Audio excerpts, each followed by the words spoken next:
Think about someone you know. Every time something goes wrong in their life, it's never their fault.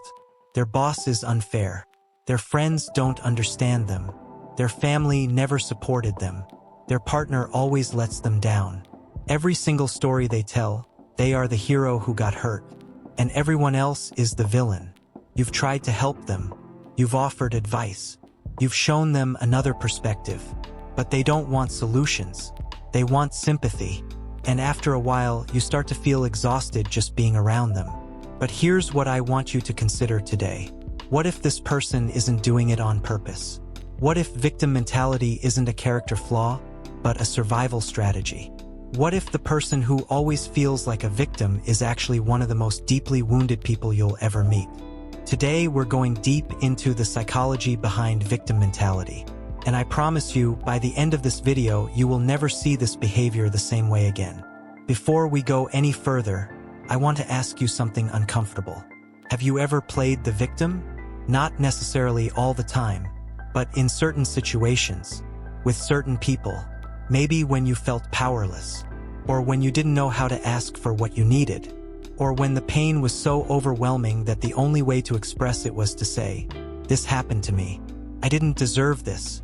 If you're honest with yourself, most of us have been there, because victim mentality isn't black and white.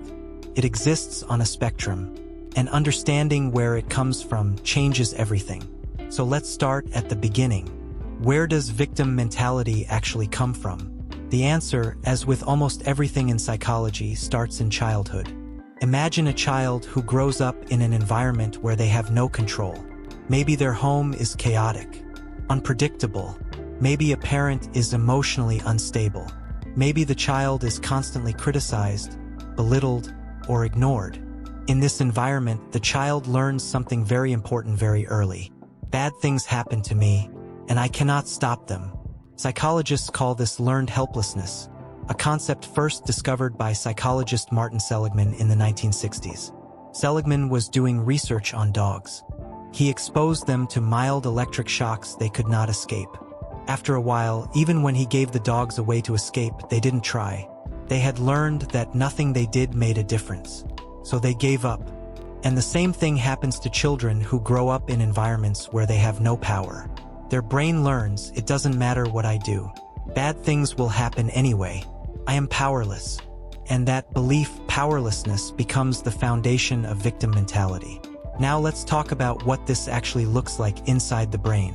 Because victim mentality is not just a mindset. It is a neurological pattern. There is a part of the brain called the amygdala, the brain's alarm system. In people with victim mentality, the amygdala is hyperactive, always scanning for threats, always looking for evidence that the world is dangerous. This is called hypervigilance, and it is exhausting. These people are not choosing to see the world negatively. Their brain has been trained, through years of painful experiences, to expect the worst. And here is the cruel part. When your brain is always looking for evidence that you are a victim, it finds it. Even in neutral situations. A friend cancels plans, they abandon me. A colleague gets a promotion, I was overlooked. Partner forgets an anniversary, they don't care about me. Psychologists call this a cognitive distortion, a pattern of thinking that twists reality to fit a pre-existing belief. Now here is something that most people never talk about. Victim mentality actually serves a purpose. It is not random. It is not stupid. It is not just attention-seeking. It is a coping mechanism, a way to survive. When a child grows up feeling powerless, victim mentality gives them an explanation. If everything bad that happens is someone else's fault, then the world makes sense. There is a reason for the pain. There is someone to blame. And blame, as painful as it is, feels better than the alternative. The alternative is this: maybe I have some responsibility here. Maybe I could change something. But that thought is terrifying. Because if you have power and things still go wrong, then it is your fault. And that is a level of shame that many people simply cannot bear.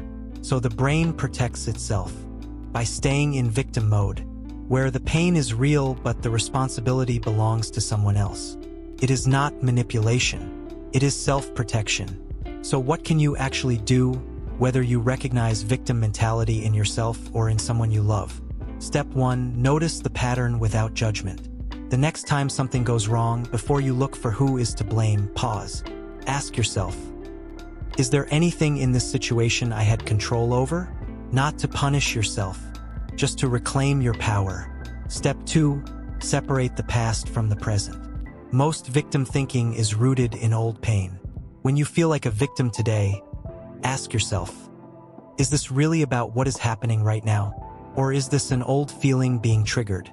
Step 3. Challenge the story you tell yourself.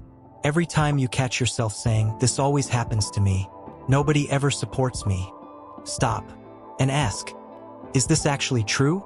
Or is my brain filtering for evidence of something it already believes? Step 4. Build your internal locus of control. Simply means believing that you have power over your own life, that your choices matter. Small daily decisions, how you respond to stress, how you spend your time, all of these build your sense of power. Step 5. Seek therapy. If victim mentality runs deep, if it started in childhood, a good therapist can help you process the original wounds and find healthier ways to get your needs met. Here is what I want you to take away from today. Victim mentality is not weakness. It is not stupidity. It is not just attention-seeking. It is a deeply human response to a world that felt dangerous and uncontrollable. It is a child's brain doing its best to survive. And like all survival strategies, it served a purpose once. But it does not have to define you forever. You are not powerless. You never were. The story your brain learned, that the world happens to you, can be rewritten. One choice at a time. One moment of awareness at a time. You are not a victim of your past. You are the author of what comes next. If this video resonated with you, share it with someone who needs to hear this today. And drop in the comments, have you ever struggled with victim mentality? Or do you know someone who does? I read every single comment. Subscribe if you are new here. We go deep into psychology and self-improvement every single week. I will see you in the next one. Take care of yourself.